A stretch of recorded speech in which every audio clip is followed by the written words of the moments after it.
Para preparar el parto hay que pensar en todas sus fases. El parto tiene la fase primera, que es una fase llamada de dilatación, en la que lo principal que se produce son contracciones rítmicas duraderas de casi un minuto, rítmicas con una frecuencia de cada 3-4 minutos más o menos.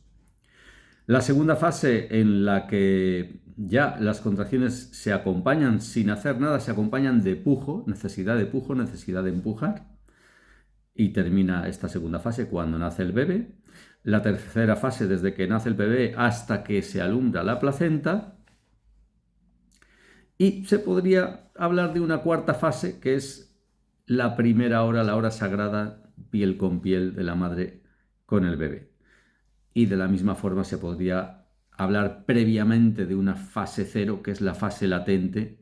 En realidad la fase latente pertenece a la primera etapa del parto, a la etapa de dilatación, pero cuando todavía el cuello no está muy dilatado, que se sabe porque las contracciones todavía son cada 7 minutos y todavía duran medio minuto en lugar de durar casi un minuto, bueno, pues en esa fase latente lo que hay que hacer es hacer vida normal. Vamos ya con las fases. La fase latente, como digo, lo que hay que hacer es vida completamente normal. Estar paseando, caminando o haciendo incluso las cosas que una haría en cualquier otro día. Es importante en la fase latente tratar de adoptar posturas erguidas, no echada para atrás en un sofá, porque es la fase en la que es importante que la cabeza del bebé se coloque con la nuca hacia adelante, digamos mirando hacia atrás. En la fase latente, por supuesto, se puede y se debe descansar si se tiene sueño, se puede y se debe dormir. La primera fase son las contracciones. Realmente la primera fase del parto en los libros se define como dilatación de 3 centímetros o más, además de contracciones rítmicas, hasta la dilatación completa. Pero a mí no me gusta definirla así, porque si la definimos como en los libros, el problema que hay es que entonces estamos obligados a hacer exploraciones vaginales para saber en qué fase estamos.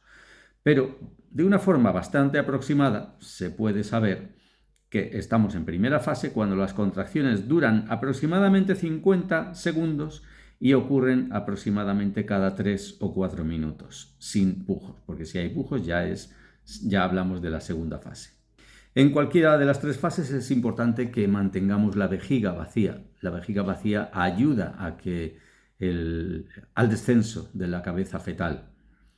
También en la primera fase del parto conviene que no estemos recostadas sobre la espalda o sobre el lado derecho porque se comprime la vena cava y eso puede causarnos un mareo. En cuanto a posturas, conviene ejercitar el músculo transverso inferior, el músculo transverso del abdomen, para empujar la cabecita del bebé hacia atrás. Entonces, un ejercicio sano que se puede hacer para preparar el parto es tener ese músculo ejercitado. En cualquiera de las fases del parto, la postura en cuclillas va a ser una postura que da intensidad, que hace contracciones más intensas y que hace descender más la cabeza sobre la pelvis. Durante la fase de dilatación es habitual que la cabeza se encaje en la pelvis. ¿Eso qué quiere decir? Eso quiere decir que no solo esté apoyada en el hueso del pubis, sino que se vaya metiendo dentro de la cavidad pélvica por detrás del hueso del pubis. Y para ese proceso tiene que irse también algo hacia atrás. Por eso es importante la función del músculo transverso del abdomen. A medida que va avanzando la primera fase, la primera etapa del parto, el parto se va haciendo más y más intenso, la cabeza se va metiendo más y llega un momento en que típicamente casi todas las mujeres pasan por ese momento de no puedo, no puedo, no puedo. Es un momento de desesperación que tiene una causa anatómica. Y la causa anatómica es que la cabeza tiene que atravesar las espinas ciáticas, que son, bueno, pues es el diámetro transverso más estrecho en la pelvis que la cabeza tiene que atravesar. Entonces, en ese momento da la sensación de que no puede proseguir el parto. Y es muy fácil que muchas mujeres que querían el parto sin epidural en ese momento puedan rendirse. Pero hay que tener muy clara la comunicación con las matronas. Una mujer tiene que haber dejado muy claro si quiere epidural o si no la quiere, y si cambia de opinión tiene que hacerlo en un lenguaje también muy claro. Y la matrona tiene que estar muy atenta a el lenguaje utilizado por la madre. No es lo mismo una mujer que dice no puedo, pero a lo mejor quiere seguir sin epidural, a otra mujer que dice por favor administrarme la epidural. Y así lo típico es que lleguemos a la segunda fase, que la reconoceremos si no hacemos exploraciones vaginales, por ser la fase en la que las contracciones se acompañan de sensación espontánea de ganas de empujar. La mujer empuja, quiera o no quiera, cuando no tiene analgesia epidural, claro. En el siglo XX se hacía el pujo dirigido. La comadrona era la que le decía a la mujer cuándo y cómo tenía que empujar. Claro, eso está bien hacerlo también en una mujer que tiene analgesia epidural, porque una mujer con epidural no está teniendo la sensación de la contracción muy clara, y quizá la matrona con su mano sabe cuándo hay contracción y ese es el momento en el que tiene que empujar. Por todo ello, el parto con epidural es muy diferente que el parto sin epidural. En el parto con epidural, pues tiene sentido los pujos dirigidos y normalmente está justificado de una forma más clara el administrar oxitocina a nada que el parto se enlentezca. La episiotomía es un corte medio lateral, habitualmente medio lateral, hacia la derecha de la madre y hacia atrás, supuestamente para evitar desgarros. Pero se ha visto que la episiotomía no evita realmente la gravedad de los desgarros, con lo cual no debe hacerse de forma rutinaria. De todas formas, antes del momento en que decidir si se hace episiotomía, que normalmente no se va a hacer, hay un momento clave, que es un momento en que típicamente se rompe la bolsa. Lo más habitual es que la bolsa se rompa cuando la mujer acaba de alcanzar dilatación completa o un poquito antes, y en el momento en el que se rompe la bolsa se incrementa toda la intensidad del parto, empiezan las contracciones a ser mucho más intensas y desde ese momento ya el parto adquiere una dimensión de intensidad definida por muchas mujeres como brutal.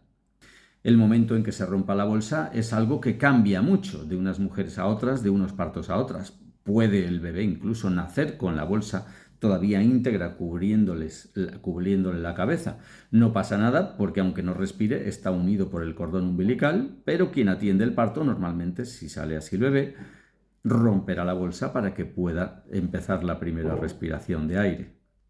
Y en el seno de esa brutalidad que adquiere el parto cuando se ha roto la bolsa, es muy típico que haya otro momento clave. Así como había un momento clave que yo llamo momento no puedo, suelen pasar las mujeres por un momento de me parto. Es una sensación descrita por muchas mujeres como si un obús desde dentro abriera por la mitad tu cuerpo para que pase la cabeza del bebé. Esa sensación de me parto es posiblemente la que da nombre al parto.